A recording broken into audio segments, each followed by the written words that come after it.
On this course, we have access to the FARO Focus and the FARO Freestyle. So we can use these scanners to scan rooms, environments, outside, inside.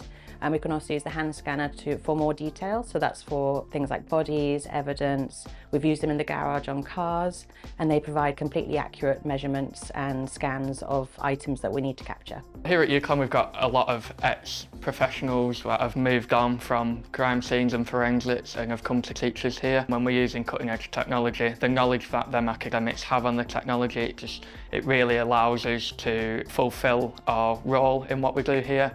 And obviously it makes it a really enjoyable course to be on. I think we're the only university that actually has access to this at the moment currently, but more and more forces are using them, so it's important for us to be able to have hands-on practical use of them. The benefit of using the scanners is that it will do all the measurements for you. It also is able to create a perfect 3D environment so that you can actually measure everything without having to do that all manually.